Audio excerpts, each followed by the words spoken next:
Judge Gauri Prasad ఇక సునందకి call చేసి మీతో మాట్లాడాలమ్మా అని అంటూ ఉంటాడు.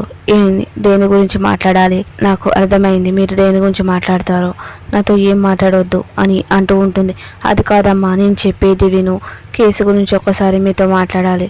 లేదండి, నాకు అవసరం లేదు, నేను వినను అని చెప్పి కాల్ కట్ చేస్తూ ఉంటుంది. ఏంటి నాన్నగారు ఏమైందని సూర్య అడుగుతూ ఉంటాడు. ఆవిడ కాల్ కట్ చేసిందిరా, మాట కూడా వినకుండా కాల్ కట్ చేసింది, ఇక డైరెక్ట్ గా వెళ్తే ఏం మాట్లాడుతుంది అని అంటూ ఉంటాడు. నేను ముందే చెప్పాను కదా, అయినా ఆవిడ మాట వినదు అని చెప్పి ఇక సూర్య వెళ్తూ ఉంటాడు. ఇక మనసులో గౌరీ ప్రసాద్ ఈ కేసు రాను రాను కాంప్లికేటెడ్ అవుతూ ఉంది, ఇప్పుడు ఏం చేయాలి అని అనుకుంటూ ఉంటాడు. ఇక ఇదంతా యామిని చాటున వింటూ ఉంటుంది. ఒక్కసారిగా లోపలికి వస్తుంటే గౌరీ ప్రసాద్ కూడా బయటికి వస్తుంటాడు. ఏంటమ్మా నువ్వు ఇక్కడ ఉన్నావని అంటూ ఉంటాడు. అది మా అమ్మాయి గారు, నేను మీకు ఏమైనా కావాలా అని అడగడానికి వచ్చాను అని అంటూ ఉంటుంది. అడగడానికి వస్తే ఇలా చాటుగా వినాలా, ఇంకోసారి అలా వినొద్దు అని అంటూ ఉంటాడు. వెళ్ళు అని చెప్పి అంటూ ఉంటాడు. పేరుకి పెద్ద కోడలు అని గౌరీ ప్రసాద్ అనుకుంటూ ఉంటాడు. నేను పెద్ద కోడలని గౌరవం కూడా లేదు, నాకు వాల్యూ కూడా లేదు అని యామిని అంటూ ఉంటుంది. అప్పుడే ఇందుమతి వచ్చి అంతే కోడలా అంతే అని అంటూ ఉంటుంది. అయినా నువ్వు చేసినవన్నీ నేను చూశాను, నీకు ఇంత విలువ లేకుండా ఉంది ఏంటి పెద్ద కోడలా అని అంటూ ఉంటుంది. ఏం చూశారు మీరు? నేను అంతా చూశాను, మీ మామయ్య చీ అనడం కూడా చూశాను. చూసారా అంతా అని అంటూ ఉంటుంది. అయినా నువ్వు పెద్ద కోడలు కదా, అక్కకు ఇవ్వాల్సిన మర్యాద నీకు కూడా ఇవ్వాలి. వాళ్ళు ఏం మాట్లాడుకుంటున్నారో విన్నావా అని అంటూ ఉంటుంది. లేదు, అయినా నేను పెద్ద కోడలనే కానీ నాకేం చెప్పడం లేదు అని అంటూ ఉంటుంది. అయినా నువ్వు పేరుకే పెద్ద కోడలివి, నీకేం చెప్తారు నీకేం చెప్పరు అని అంటూ ఉంటుంది. అబ్బో, నీకేదో పెద్ద చెప్పినట్టు చెప్తున్నావు, నాకేం తెలియదు, నాకు అన్నీ తెలుసు, అయితే అక్కడ ఏం జరిగిందో చెప్పు అని అంటూ ఉంటుంది యామిని. అదా, ఇక మనసులో జీవన యాక్సిడెంట్ చేసిందని తెలిసి ఇది అందరికీ చెప్పి టామ్ టామ్ చేస్తుంది అని అనుకుంటూ ఉంటుంది. ఏంటి చెప్పరేంటి అని అంటూ ఉంటుంది. అదా, ఆయన ఇల్లనక సమస్యలు అన్నాక చర్చలు జరుగుతూనే ఉంటాయి, వీటికి మేధావులను పిలవరు అని ఇందుమతి అంటూ ఉంటుంది. అయితే నేను మేధావినే కానీ నన్ను పిలవాలి కదా అంటూ ఉంటుంది. అయినా మేధావులు చెప్పుకోరు కదా అని ఇందుమతి అంటూ ఉంటుంది. అంతేనంటారా? అయినా రేపు ఇంత పెద్ద సమస్యలో కూడా కుట్టిని పెళ్లి కూతురు చేస్తున్నారు అని అంటూ ఉంటుంది. ఓ అవునా, రేపు పెళ్లి కూతురు చేస్తున్నారా? ఆయన జ్యోతి వెళ్తుందంటారా అని అంటూ ఉంటుంది. ఆయన జ్యోతికి కుట్టి అంటే ఇష్టం కదా, ఏ సమస్యలు ఉన్నా సరే కుట్టి కోసం వెళ్తుంది అని యామిని అంటూ ఉంటుంది. ఇక మనసులో కుట్టి జ్యోతి కూతురు కదా, అందుకే అపాశం అలా వెళ్ళి ఇలా చేస్తుంది. అయినా కుట్టికి పెళ్ళి అయితేనే బాగుంటుంది, కుట్టి పెళ్ళి అత్తారింటికి వెళ్తుంది, జ్యోతి ఇక్కడ జైలుకి వెళ్తుంది. అప్పుడు ఈ ఆస్తిని జీవన పేరు రాయించి నా కొడుకుకి వారసురాలు చేయాలి అని అనుకుంటూ ఉంటుంది. ఇక జీవన దాని గురించి ఆలోచిస్తూ ఉంటుంది. కుట్టి జడ్జి గౌరీ ప్రసాద్ అన్న మాటల గురించి ఆలోచిస్తూ ఉంటుంది. అప్పుడే ఇందుమతి వస్తూ ఉంటుంది. ఏంటి జీవన, చాలా సీరియస్గా ఆలోచిస్తున్నావు అని అంటూ ఉంటుంది. అదా, కుట్టి పెళ్లితో పాటు నా పెళ్లి కూడా చేసేలా ఉన్నారు. ఈవినింగ్ వాక్కి తాతగారు నాతో చాలా పద్ధతిగా ఈ పెళ్లి ఒప్పుకోవడం అని చెప్పాడు అన్న, కానీ నేను ఈ పెళ్లికి ఒప్పుకోనని గట్టిగా చెప్పాను అంతకుముందు కూడా. ఆ తర్వాత కుట్టి మేడం నన్ను అడిగింది, చీ అని దాని ముఖం మీదే చెప్పాను అని అంటూ ఉంటుంది. ఇక ఆయన ఇది ఏదో అనుకోకుండా జరిగేలాగా లేదు, ఇది ప్లాన్తో జరిగినట్టు అనిపిస్తుందని ఇందుమతి అంటూ ఉంటుంది. ఈ కుట్టి ప్లాన్ అంటారా అని అంటూ ఉంటుంది. అయి ఉండొచ్చు, అయినా నువ్వు ఎవరు అడిగినా సరే ఒప్పుకోకు అని అంటూ ఉంటుంది. ఈ ప్లాన్లో మీ నానమ్మని కూడా అడిగి నీకు ఈ పెళ్ళికి ఒప్పిస్తారు, అయినా నేను ఒప్పుకోవాలి కదా, నేను ఎవరేమడిగినా సరే నేను ఈ పెళ్ళికి ఒప్పుకోను. నువ్వు అదే మాట మీద ఉండు జీవన, ఎందుకంటే నువ్వు ఈ పెళ్ళికి ఓకే చెప్పావంటే నువ్వు గోతులో పడ్డట్టే, నువ్వు నేను చెప్పినట్టు వింటే నీకు ఏ సమస్య రాదు అని అంటూ ఉంటుంది. నేను అదే మాట మీద ఉంటాను, నేను ఎట్టి పరిస్థితిలో ఈ పెళ్ళికి ఒప్పుకోను అని అంటూ ఉంటుంది. అది అలా ఉండు అని అంటూ సరే నీతో పని ఉందని చెప్పి ఇక రా అంటూ ఉంటుంది.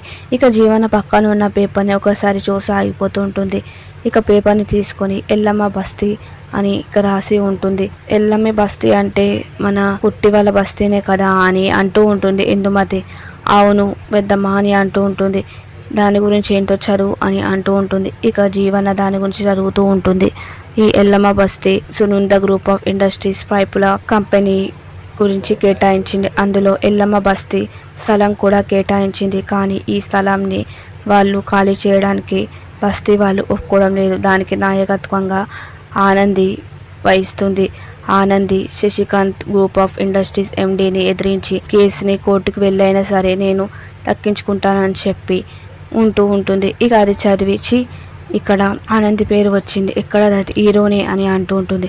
ఆ హీరోని జీరో చేద్దాం ఎలా పెద్దమ్మా అని అంటూ ఉంటుంది.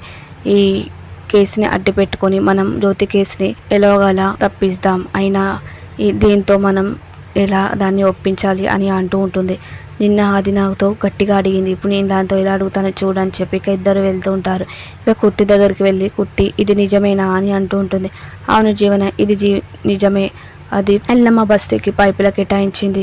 మా బస్తీ కూడా ఉంది, అందులో బస్తీ వాళ్ళు మేము ఈ బస్తీని వదులుకోమని పోరాడుతున్నామని అంటూ ఉంటుంది. అయితే ఇప్పుడు నాకు అర్థమైంది, ఎల్లమ్మ బస్తీ ఎండి ఆ శశికాంత్ కదా, అంటే ఆదిత్య వాళ్ళ కొడుకే కదా. ఆదిత్య కొడుకు యాక్సిడెంట్ అయ్యి ప్రాణంతో బయటపడ్డా కూడా ఆవిడ ఈ కండిషన్ ఎందుకు పెట్టిందో నాకు అర్థం కాలేదు. ఇప్పుడు నాకు అర్థమైంది ఈ కండిషన్ ఎందుకు పెట్టిందంటే, ఇక్కడ ఉన్న బస్తీ గొడవలో నువ్వు లింక్ అయి ఉన్నావు, ఇక్కడ ఉన్న బస్తీ గొడవలు నువ్వు కోర్టుకు వెళ్తున్నావు. ఇక్కడ మా నాన్న తందానా అంటే మీరు తానా అంటావు కదా, అందుకే వాళ్ళు నీ గురించి తెలుసుకొని మా అమ్మ వాదించాలి కదా, అందుకే మా అమ్మ మీద ఈ కోర్టు కేసు పెట్టి వాళ్ళు నన్ను పేలికి ఒప్పించాలనుకున్నారు. అందుకే ఇప్పుడు నాకు అర్థమైంది. ఇప్పుడు నువ్వేమంటావు అని అంటూ ఉంటుంది ఇందుమతి.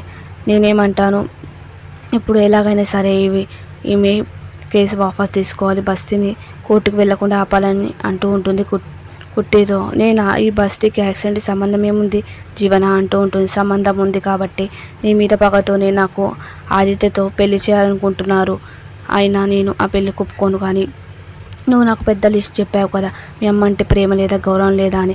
ఇప్పుడు ఏమంటావు, నీ వల్లే అమ్మ జైలుకి వెళ్తుంది, మా అమ్మని కాపాడుకుని నీ వల్లే అవుతుంది.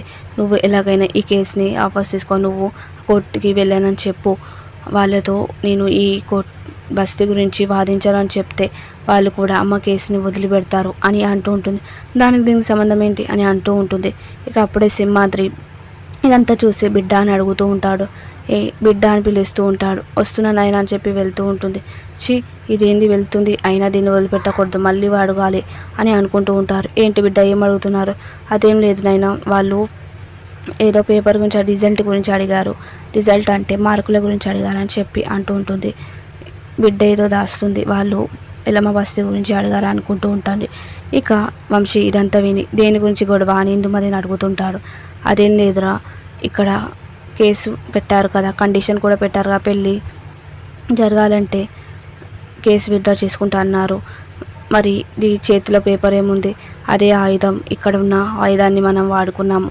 అక్కడ ఈ కేసుతో యాక్సిడెంట్ కేసుని తప్పించాలనుకుంటున్నాము. అయినా ఈ శశికాంత్ వాళ్ళ మేనేజర్ నాకు బాగా తెలుసు, వాళ్ళతో నేను మాట్లాడతానని చెప్పి ఇక వంశీ కాల్ చేస్తూ ఉంటాడు. ఇక మేనేజర్తో ఇక్కడ ఎల్లమ్మ బస్తీ గురించి ఆనందికి పోరాడుతుంది కదా, అవును, అక్కడ మీకేమన్నా లాభం ఉందా అని అడుగుతూ ఉంటాడు వంశీ. అవును, చాలా డబ్బులు వస్తాయి, కమిషన్ కూడా వస్తుంది అని అంటూ ఉంటాడు. ఇక ఆ విషయం గురించి మీరు ఆనంది అనే అమ్మాయితో మాట్లాడాలి, ఆనంద్ అనే అమ్మాయి మా వదినకి కన్న కూతురు లాంటిదని అంటుంటాడు.